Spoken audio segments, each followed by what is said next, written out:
Oh baiklah, selanjutnya kita akan membahas mengenai online dan offline untuk penelitian deskriptif dan korelasi. Instrumen online dan offline pada penelitian deskriptif dapat berupa angket langsung atau wawancara secara langsung. Sedangkan instrumen online dan offline penelitian korelasi yang online dapat berupa Google atau kuesioner yang menggunakan internet.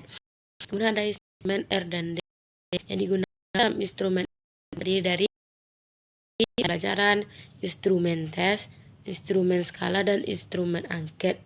Kemudian ada uji validitas adalah ukuran kesahihan suatu instrumen sehingga mampu mengukur apa yang harus diukur. Yang kedua ada uji reliabilitas. Tujuannya itu untuk menguji bagaimana tingkat keajinan suatu soal yang diberikan. Kemudian ada penelitian instrumen penelitian eksperimen berupa instrumen penilaian dan instrumen penilaian afektif. Dan selanjutnya ada teknik pengolahan data secara statistik deskriptif, di mana menyusun instrumen merupakan pekerjaan terpenting di dalam langkah penelitian, tetapi pengumpulan data jauh lebih penting lagi. Selanjutnya ada teknik pengolahan data secara statistik diferensial hingga hipotesis. Definisi dari teknik pengolahan data secara statistik hingga hipotesis adalah teknik statistik yang digunakan untuk menganalisis data sampel dan hasilnya diberlakukan untuk populasi. Kemudian ada uji R, yaitu koefisien determinan menunjukkan suatu proporsi dari varian. Ada uji F, yaitu membandingkan F hitung dengan tabel F. Uji T, yaitu menguji bagaimana pengaruh masing-masing variabel. Dan ada mengenai prosedur langkah penelitian, di mana ada coba-coba, metafisik, metode ilmiah. Kemudian ada cara memperoleh pengetahuan, itu ada yang pertama keyakinan, otoritas, dan intuisi.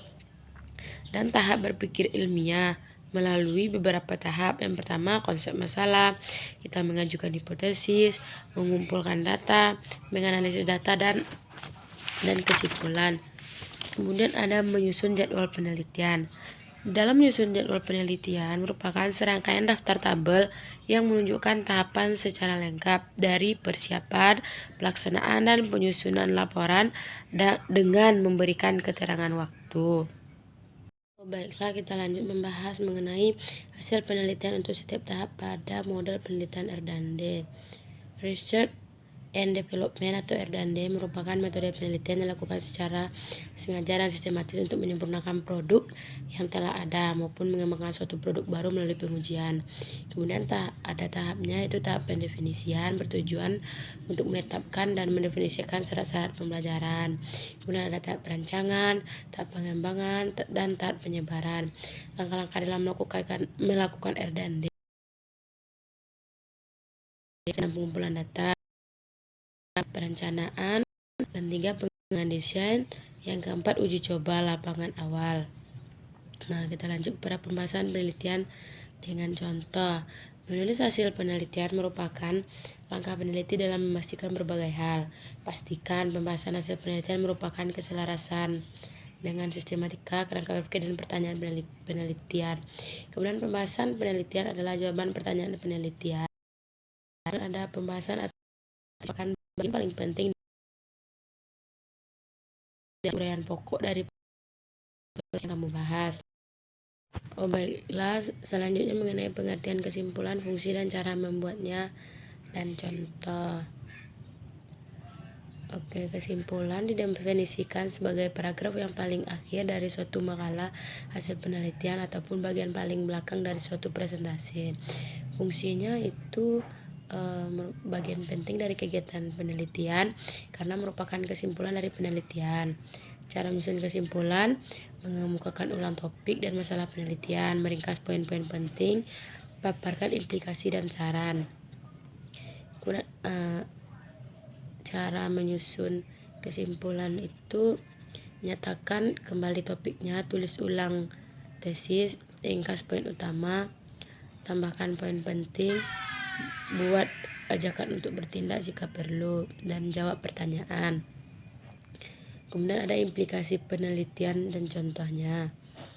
Implikasi adalah suatu efek atau akibat yang didapatkan apabila objek yang diberikan suatu perlakuan dengan sengaja atau tidak sengaja, serta dampak dari ini akan dapat dilihat dalam jangka waktu tertentu. Jenis implikasi penelitian ada teoritis, manajerial, metodologi, logika matematika, etika, budaya, dan globalisasi. Contohnya di bidang penelitian, seorang peneliti ingin membuktikan seperti reaksi kelinci ketika bertemu dengan kelinci lain yang sebelumnya telah diisolasi. Berdasarkan hal tersebut, maka secara teoritis dapat disimpulkan bahwa reaksinya adalah reaksi kelinci pada awalnya dapat diterapkan menganggap kelinci lain itu asing. Baiklah, selanjutnya kita akan membahas tentang fungsi referensi. Digunakan sebagai acuan. Referensi digunakan sebagai acuan atau pedoman dalam proses pemecahan masalah, baik ini terkait dengan konsentrasi penciptaan maupun pengkajian. Kemudian fungsi referensi digunakan sebagai bahan pertimbangan. Ada kalanya suatu referensi itu dipakai sebagai bahan pertimbangan atau sebagai bahan yang akan diperbandingkan dengan beberapa referensi lain yang dipakai. Kemudian digunakan sebagai bahan pengembangan. Fungsi ini lebih fokus sebagai bahan yang masih harus dikembangkan atau disempurnakan. Kemudian ada aturan penulisan in-note atau body note, footnote, dan endnote. Aturan penulisan in-note atau body note. Body note atau catatan tubuh atau perut adalah suatu cara yang digunakan untuk mempertanggungjawabkan sumber referensi yang dilakukan dengan menulis langsung di dalam teks. Aturan penulisan footnote, catatan kaki merupakan salah satu cara yang digunakan untuk menandai identitas sumber rujukan.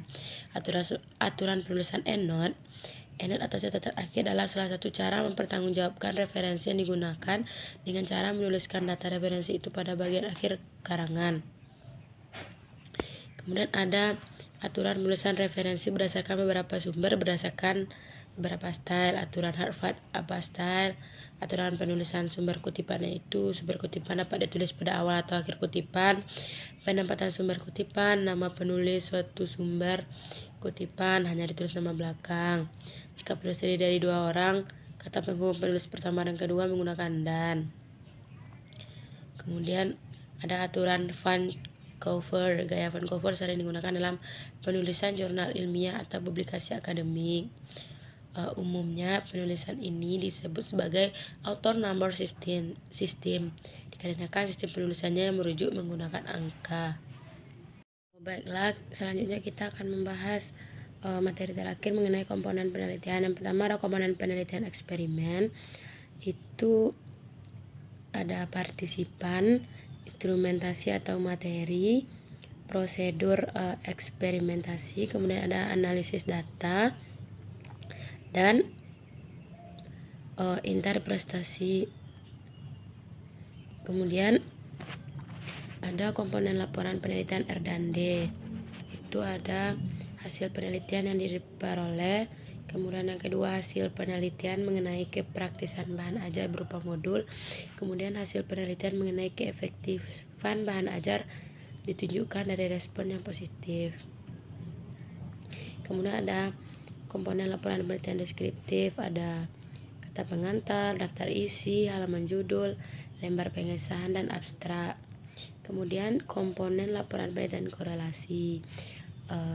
Dalam yang pertama itu adalah penentuan masalah, yaitu menentukan masalah. Tidak semua permasalahan bisa diteliti dengan korelasional karena pada korelasional hanya mengukur tingkat hubungannya. Ada studi kepustakaan, mencari referensi, dan metodologi penelitian. Kemudian pengumpulan data, analisis data, dan kesimpulan. Kemudian ada komponen laporan penelitian PTK, ada abstrak, pendahuluan, judul, kesimpulan, daftar pustaka, dan lampiran. Kemudian ada komponen laporan penelitian kepustakaan, memuat uraian sistematis tentang kajian literatur dan hasil penelitian sebelumnya yang ada hubungannya dengan penelitian yang akan dilakukan. Komponen laporan penelitian kepustakaan pertama, eksplorasi informasi, menentukan fokus penelitian, pengumpulan sumber data, persiapan penyajian data, dan penyusunan laporan.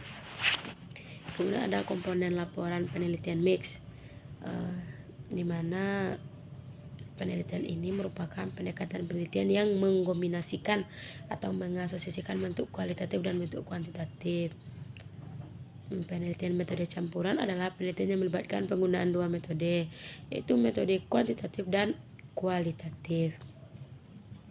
Kemudian ada metode atau cara melakukan cek plagiasi pada karya tulis ilmiah. Plagiasi merupakan perbuatan sengaja atau tidak sengaja dalam memperoleh atau mencoba memperoleh kredit atau nilai untuk suatu karya ilmiah. Langkah cek plagiasi mungkin dapat kita ketahui masing-masing. Mungkin bisa mengunjungi website Small.co, lalu pilih bagian plagiarisme checker. Kemudian ada membuat parafrase untuk menghindari plagiasi pada karya tulis ilmiah. Cara menghindarinya, sertakan sitasi, catat berbagai sumber, daftar pustaka sejak awal, lakukan parafrase, lakukan interpretasi, dan gunakan aplikasi anti plagiarisme. Langkah mudah melakukan parafrase: baca teori beberapa kali, catat konsep utama, tulis teks, bandingkan dengan teks asli, dan buat kutipan. Langkah sederhana bisa dengan melakukan parafrase itu: baca bagian itu beberapa kali, kemudian catat konsep utama dan tulis versi teks, dan bandingkan teks parafrase yang telah kita buat dengan bagian aslinya.